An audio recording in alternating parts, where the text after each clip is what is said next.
My husband got our maid pregnant under my own roof. I didn't find out the way you'd expect. Welcome. This is Voice of Deborah, and I share true life stories. If you've ever felt that gut-wrenching moment when everything you believed in crumbles, stay with me. Hit that subscribe button because today's story will shake you to your core. I never imagined betrayal could live under my own roof. Until that morning. I woke up, went about my usual routine, and something felt wrong. Our maid was acting strange, my husband was unusually quiet, and a simple glance in the kitchen made my heart sink. I knew something was happening, but I had no idea it was happening to me. And the way I found out, it wasn't at home. It happened somewhere I never expected, and it changed everything. My name is Sarah, and I thought I had the perfect life. A beautiful home in the suburbs, a successful husband named James who ran his own consulting firm, and two wonderful children, Emma, who was 7, and Daniel, who was 5. After 10 years of marriage, I believed we had built something unshakable. That's why hiring Rosie seemed like such a blessing. She came to us through a referral from my sister. 23 years old, soft-spoken, with kind eyes that seemed almost too innocent. She'd moved to the city from a small town, looking for work to support her elderly mother back home. I felt sorry for her. I wanted to help.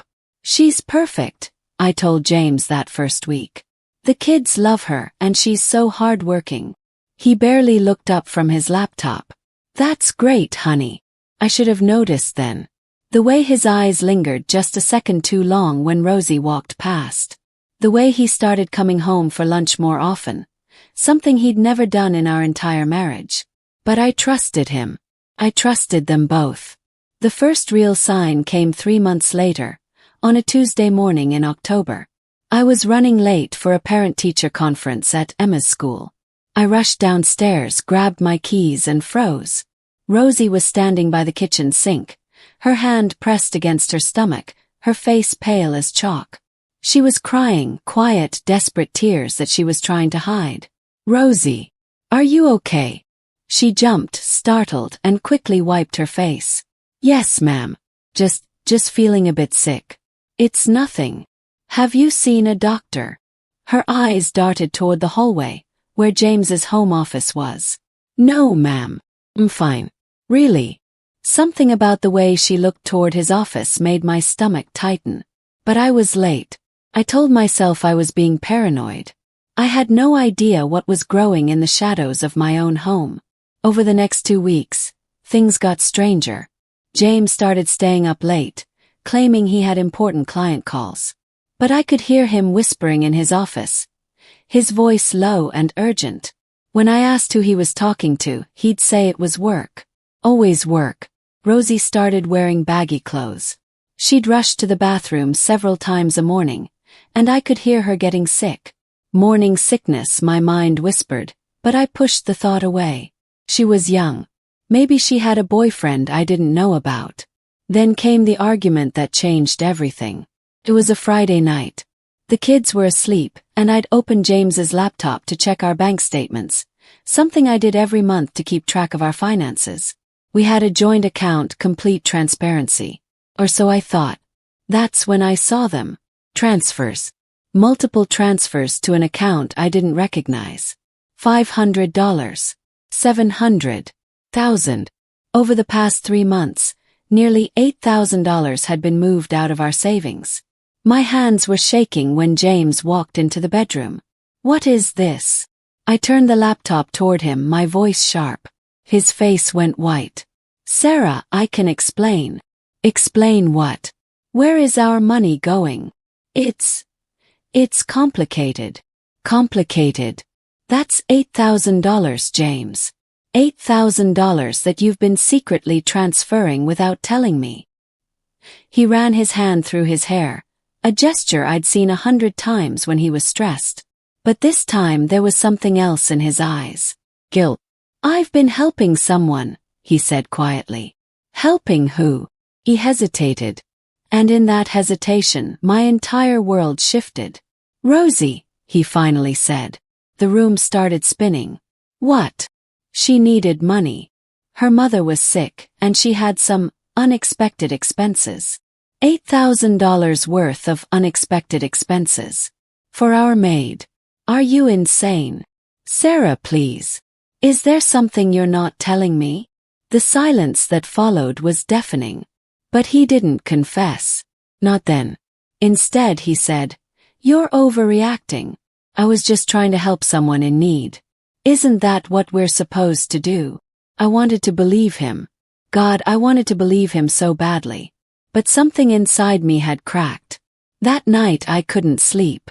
I lay in bed, staring at the ceiling, my mind racing through every interaction, every glance, every moment that suddenly felt suspicious. At 3 a.m, I got up and went to Rosie's room, a small space we'd converted from a storage area on the first floor. I told myself I was just checking on her, making sure she was okay. Her door was slightly open. The room was dark, but I could see her silhouette in the bed. And I could hear something else. Crying. Soft, broken sobs that made my heart ache despite everything. I almost knocked. Almost asked her what was wrong. But then I heard her whisper something that made my blood run cold. "I'm so sorry, baby. I'm so sorry." She was talking to her stomach. The next morning I did something I'm not proud of. I went through Rosie's things while she was out running errands with the kids. In the bottom drawer of her nightstand, under a stack of clothes, I found it. A small white envelope, hidden carefully. Inside was a folded piece of paper, a receipt from a women's clinic downtown. An ultrasound, dated 3 weeks ago. 8 weeks pregnant. My hands trembled as I stared at that piece of paper. 8 weeks. That would have been right around the time James started acting strange. Right around the time the money transfers began. But I still didn't have proof. Not real proof. I needed to know for sure. And that's when I made a decision that would change everything. I wasn't going to confront them. Not yet. I was going to follow James. The following Monday, I told James the first was taking the kids to visit my mother for a few days. He seemed relieved, which only made my suspicions worse. But I didn't leave town. Instead, I dropped the kids at my sister's house and came back. I parked down the street from our house, hidden behind a neighbor's van, and I watched. At 11 o'clock, James's car pulled out of the driveway. I followed him through the city, my heart pounding so hard I could hear it in my ears. He drove for 20 minutes. Finally pulling into the parking lot of a medical building I didn't recognize. I parked across the street and watched him get out of the car. And then I saw her, Rosie, standing by the entrance, waiting for him. He walked up to her and for a moment they just stood there. Then he did something that shattered the last piece of my denial. He put his hand on her stomach. I sat in that car, frozen, as they walked into the building together. My husband, her maid, together. I wanted to storm in there. I wanted to scream, to rage, to tear down that building brick by brick. But something stopped me. A small, rational voice in my head that said, "Wait. Find out everything first." So I waited. 30 minutes. 45. An hour. When they finally came out, Rosie was crying again, and James had his arm around her shoulders. They walked to his car, and I watched them sit there, talking for another 20 minutes before he finally drove away, with her still in the passenger seat. I followed them to a coffee shop 2 blocks away. They went inside, sat in a corner booth, and continued their conversation. From where I was parked, I could see them through the window. That's when I took out my phone and started recording. I didn't confront them that day. Instead, I went to see my lawyer. Catherine had been my friend since college. She was sharp, ruthless, and exactly the person I needed in my corner. "I need to protect myself," I told her, showing her the ultrasound, the bank transfers, the video I'd recorded. "I need to know my options." She looked at the evidence, her expression growing darker with each piece. "Sarah, this is clear financial deception at minimum. If he's the father, you have grounds for divorce with infidelity. But you need a paternity test. How do I get that? Does Rosie have medical insurance?" "Through us, yes. We put her on our family plan." Catherine smiled, but it wasn't a warm smile. "Then we can subpoena medical records if needed. But first, let's try something else." What Catherine suggested was risky. But I was beyond caring about risk. She drafted a letter, not from me but from a concerned family friend, alerting James that someone knew about the affair and the pregnancy. The letter suggested that if he didn't come clean immediately, legal action would be taken. We sent it to his office. The reaction was immediate. That night, James came home in a panic. I pretended I'd just gotten back from my mother's, acting completely normal while he paced around the kitchen. "Something happened at work," he said, his voice tight. Someone sent me a letter." "What kind of letter?" He looked at me, and for the first time I saw real fear in his eyes. "Someone knows." "Knows what?" "About Rosie." I let the silence hang there, watching him squirm. "What about Rosie?" I asked, my voice deadly calm. And then finally he broke. "She's pregnant," he said, the words tumbling out in a rush. The baby might be mine." "Maybe." As if there was any doubt. "How long?" I asked. 3 months. "It happened, it was a mistake, Sarah. A stupid, terrible mistake." "A mistake," I repeated, my voice hollow. "You had an affair with our maid, got her pregnant, and have been secretly funneling our money to her for months. And you're calling it a mistake." I didn't know what else to do. She was terrified, and "You what? You decided to play hero. You decided to destroy our family." He reached for me, but I stepped back, my whole body trembling with rage. "Don't touch me. Sarah, please. Get out." "What?" "Get out of this house. Now." He left that night. Moved into a hotel, claiming he needed time to figure things out. I stayed up all night, sitting in the darkness of our bedroom, trying to process everything. My marriage was over. The life I'd built was a lie. But I still didn't know the whole truth. That revelation came 3 days later, in the most unexpected place imaginable. I'd taken the kids to the hospital. Daniel had fallen off his bike and needed stitches on his chin. We were in the emergency room waiting for the doctor when I saw her. Rosie. She was in a wheelchair, being pushed through the corridor by a nurse. Her face was pale, twisted in pain, and there was blood on her clothes. "Rosie!" I stood up without thinking, my anger temporarily forgotten in the face of her obvious distress. She looked up, saw me, and her eyes filled with tears. "Mrs. Sarah, what happened?" The nurse answered for her. "She's having complications with her pregnancy. We need to get her to the OB ward immediately." Something in Rosie's expression stopped me. It wasn't just pain.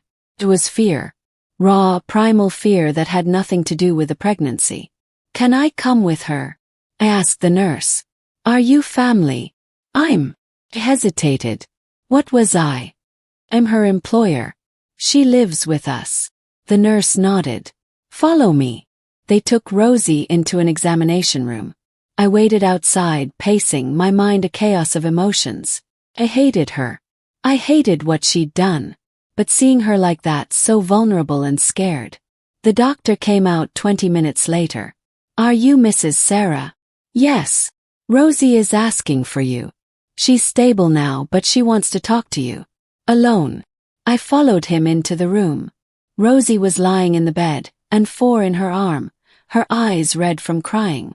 "Mrs. Sarah," she whispered. "I need to tell you something. Before it's too late." "What are you talking about?" "He threatened me." My blood went cold. "What?" "Mr. James. He didn't want me to keep the baby. He said if I told anyone, if I went to the police, he'd hurt me. He'd say I stole from you, that I was trying to blackmail him. He said no one would believe me." The room tilted. "When did this start?" 4 months ago. He came to my room one night. I thought he just wanted to talk, but he didn't give me a choice, Mrs. Sarah. I tried to say no, but he was my employer, and I was so scared of losing my job, of being deported, of... She broke down, sobbing so hard her whole body shook. I stood there, frozen, as the truth crashed over me like a tidal wave. This wasn't an affair. This was assault. Everything I thought I knew shattered in that moment. James hadn't made a mistake. He'd committed a crime. And he'd spent months manipulating both of us, using money and threats to keep his secret buried. "Why didn't you tell me?" I asked, my voice barely a whisper. I tried. So many times. But he was always watching. Always listening. And I was so afraid. I pulled a chair next to her bed and took her hand. "I believe you." She looked up at me, shocked. "You do?" "Yes. And we're going to make this right." The next few weeks were a blur of police reports, lawyers, and court appearances. Rosie agreed to press charges, and I stood by her through every terrifying step. James denied everything at first, claimed it was consensual, that Rosie was lying to get money from us. But then the evidence started piling up. Text messages I hadn't known about, recovered from Rosie's phone. Messages where James explicitly threatened her, told her to keep quiet, promised her money if she just handled the situation. Testimony from the clinic staff, who confirmed that James had accompanied Rosie to appointments, acting as though he was the concerned father when really he was there to control the narrative. And the final blow, DNA evidence. The baby was his. The trial lasted 3 months. James was convicted of sexual assault and coercion. He was sentenced to 8 years in prison. Our divorce was finalized 2 weeks later. I got the house, full custody of the kids, and enough alimony to ensure we'd never have to worry about money again. But the biggest change wasn't the legal victories. It was Rosie. After everything came out, I offered Rosie a choice. She could leave, start fresh somewhere else with financial support from me. Or she could stay. She chose to stay. "You believed me when no one else would," she said. "You fought for me. I don't have anywhere else to go." So she stayed, not as a maid, but as a friend. I helped her through her pregnancy, was there when she gave birth to a beautiful baby girl she named Grace. Grace has James's eyes, but that's where the resemblance ends. She's pure joy, pure innocence, and a reminder that even from the darkest betrayal, something beautiful can emerge. Looking back now, I can see all the red flags I missed. The late-night whispers. The money transfers. The way James always seemed to be one step ahead of my questions. But I also learned something crucial. Trust your instincts.